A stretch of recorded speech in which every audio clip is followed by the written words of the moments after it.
What if I told you that you don't need to be rich to see the world? That with just $10 a day, people are crossing continents, tasting exotic foods, and sleeping under the stars. It sounds impossible, but thousands are doing it. The question is, how? Most of us believe travel is a luxury, something reserved for the wealthy, the retired, or the lucky few with flexible jobs and fat bank accounts. But what if that belief is completely wrong? In hidden corners of the internet and along dusty back roads, a quiet movement is growing, one where travelers stretch $10 further than most can stretch $100. This isn't just about cheap vacations. It's about redefining freedom, challenging consumerism, and discovering what we truly need to live fully. In this video, we'll uncover the secrets, the struggles, and the surprising truths behind traveling the world on next to nothing. Travel has long been romanticized as the ultimate form of escape, the wide open road, the passport full of stamps, the sense of freedom that comes from waking up somewhere new. But for decades, that dream has felt out of reach for the average person. Rising airline costs, hotel fees, and tourism industries built around luxury have turned global travel into a privilege few can afford. For most people, especially in struggling economies or under crushing student debt, travel became a fantasy, something to maybe do one day. But something shifted in the early 2000s. As social media exploded, so did the rise of digital nomads and budget travelers. Blogs like The Broke Backpacker, Nomadic Matt, and Vagabonding by Rolf Potts started gaining traction, offering a new kind of roadmap. These weren't luxury travel guides. They were gritty, real, and raw accounts of people hitchhiking across South America, couch surfing in Eastern Europe, and sleeping in hammocks on Southeast Asian beaches for less than the cost of dinner back home. One of the earliest advocates of this lifestyle was Tomislav Perko, a former stockbroker from Croatia who lost everything in the 2008 financial crash. Instead of rebuilding his financial career, he picked up a backpack and started traveling the world on just a few dollars a day. His TEDx talk, How to Travel the World with Almost No Money, has been viewed millions of times and sparked a global conversation. Is travel really as expensive as we've been told? The answer, it turns out, depends on how you define travel. Some travelers embraced volunteer exchanges like Workaway and WWA, trading farm labor or hostel cleaning for food and a place to sleep. Others became masters of hitchhiking, free camping, and eating like locals. Then came the rise of budget airlines, travel hacking with credit card points, and mobile work that allowed people to earn income from anywhere with Wi-Fi. By 2020, a subculture had formed, a tribe of ultra-budget travelers, digital nomads, and minimalist adventurers who weren't waiting for retirement or a trust fund.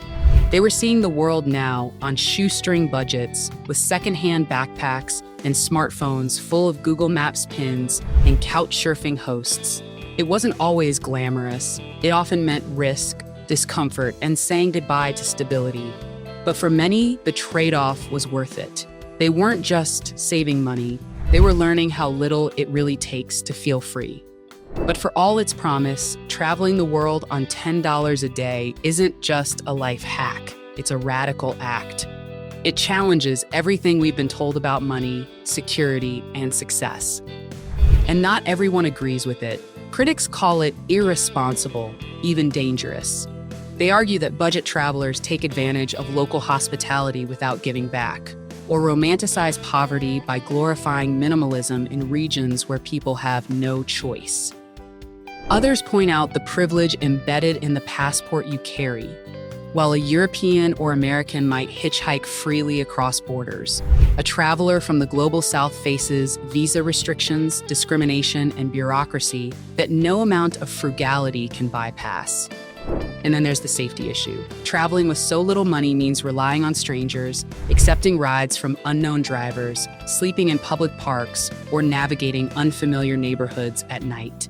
Some have had terrifying encounters: theft, assault, illness in places with no nearby hospitals, a wrong turn on a dirt road in Bolivia, or a misread train sign in India can spiral into disaster. There are no hotel lobbies or travel agents to fall back on. Just instinct, luck, and sometimes the kindness of total strangers. But for every horror story, there's a testimony that feels almost magical. Take Anna, a solo traveler from Poland, who journeyed through Central Asia with nothing but a small backpack and a map drawn by hand. In Kyrgyzstan, she was invited to stay with a shepherd's family in the mountains. They didn't speak the same language, but they shared meals, laughter, and stories through gestures and smiles. She never paid a cent. It reminded me, she wrote, that generosity lives where money doesn't. Or Jay, an American college dropout who used couchsurfing to travel across 16 countries in 1 year. He documented his journey not with flashy Instagram photos, but with raw, shaky videos of meals cooked with strangers and nights spent sleeping on rooftops under mosquito nets. I was searching for something real, he said, and I found it in places people warned me not to go. The tension lies here. Is this lifestyle a clever loophole or a reckless gamble? A spiritual journey or a temporary escape from adult responsibility? Even within the community, there's conflict. Some ultra-budget travelers proudly reject traditional income and survive on less than $300 a month. Others quietly rely on online freelancing or digital nomad work that isn't always stable or ethical. Stories have emerged of influencers promoting the $10 a day dream while secretly earning thousands in sponsorships and affiliate links. Meanwhile, in local communities, the impact of these travelers can be complex. In some places, they bring cultural exchange and new energy. In others, they're seen as freeloaders, competing with locals for resources and not contributing to the economy. So while the dream of cheap travel is real, it comes with shadows, questions that can't be ignored. Because the deeper truth isn't just about saving money. It's about what we're willing to sacrifice, risk, or believe in just to feel alive. The most dramatic truth about traveling the world on $10 a day isn't about money at all. It's about identity, transformation, and the moment everything changes. For many travelers living on the edge of their budgets, there comes a breaking point when the reality of the journey crashes into the romantic ideal. Like the night Miguel, a 27-year-old traveler from Argentina, ran out of money entirely while hitchhiking in northern India. He hadn't eaten in 24 hours. He was lost, exhausted, and cold. Locals passed him without a glance. His phone was dead. He sat down on a stone curb, ready to give up. But just as despair took over, a woman approached. She didn't speak English. She simply handed him a bowl of lentils and warm naan, nodded, and walked away.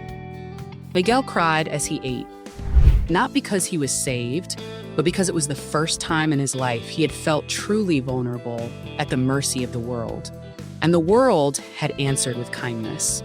Moments like these are what make this lifestyle unforgettable. They're not in travel brochures. They don't show up on influencers' feeds, but they change people. Elena, a former software engineer from Italy, recalls her first week volunteering at a permaculture farm in Kenya. She had gone looking for a budget-friendly place to stay. What she found was a community that worked from sunrise to sunset with joy, intention, and deep connection. There was no hot water, no internet, and no privacy, but there was purpose.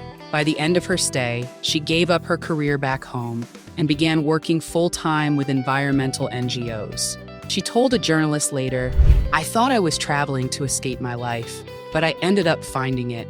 And then there's the research. According to a 2018 study published in Personality and Social Psychology Bulletin, people who travel, especially long-term, low-budget travelers, experience increased creativity, improved problem-solving, and stronger emotional resilience. These benefits don't come from luxury. They come from discomfort. If this story made you think differently about travel, hit like and subscribe for more eye-opening journeys. Have you ever traveled on a tight budget or dreamed of doing it? Share your story or questions in the comments below.